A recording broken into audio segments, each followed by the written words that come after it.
તો લોકસભા ચૂંટણી માટે ભાજપનો પ્રચારનો ધમધમાટ તેજ થયો છે। ગાંધીનગર બેઠક માટે સીએમ ભૂપેન્દ્ર પટેલ પ્રચાર મેદાન પર ઉતર્યા। મુખ્યમંત્રીએ વિવિધ સોસાયટીના ચેરમેન સેક્રેટરી સાથે સંવાદ બેઠક યોજી તો સાયન્સ સિટી વિસ્તાર સહિત ઘાટલોડિયા, વસ્ત્રાપુરમાં, બોડકાદેવ વોર્ડની અંદર અલગ અલગ સોસાયટીઓમાં ચેરમેન સેક્રેટરીઓ સાથે બેઠકમાં ઉપસ્થિત રહ્યા હતા। પ્રચાર દરમિયાન આ વખતે પણ મુખ્યમંત્રી હળવા અંદાજમાં દેખાયા તો એ મતદારોને કહ્યું કે મતદાનના દિવસે કોઈએ ફરવા જવાનું થતું નથી। હળવા અંદાજમાં સીએમએ કહ્યું કે 7 તારીખે કોઈ એસી ચાલુ ન કરતા, નહીં તો મત આપવા જવાનું મન નહીં થાય। એક ભારત શ્રેષ્ઠ ભારત તરફ આપણે આગળ વધી રહ્યા છીએ।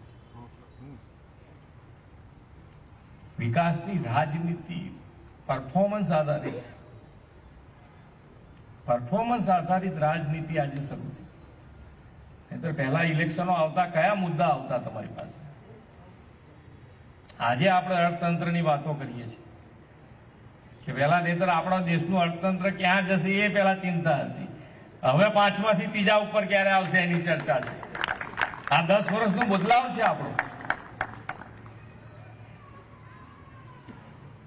અને ગેરંટી મેં શરૂઆત જ કરી ત્યાંથી। ગેરંટી તો માન્ય નરેન્દ્રભાઈની ચાલે એમ છે કે ફરી 3જી ટર્મમાં ફરી બેસશે એટલે 3જા નંબર ઉપરનું આપણું અર્થતંત્ર થશે।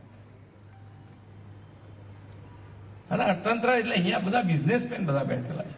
અર્થતંત્રના આટલું મોટું અર્થતંત્ર થાય એટલે કેટલી મોટો બદલાવ આવે। ચાલો તો આપણે 7મી તારીખે બધા સંકલ્પ લઈએ। 100% વોટિંગ કરવાનું।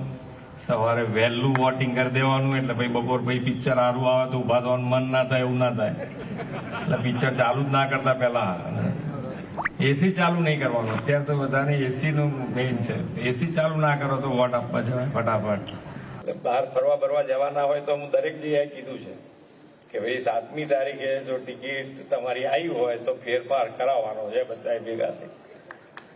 એટલે તમારે જે મદદ જોઈતી હશે અમે કરી આપીશું તમને।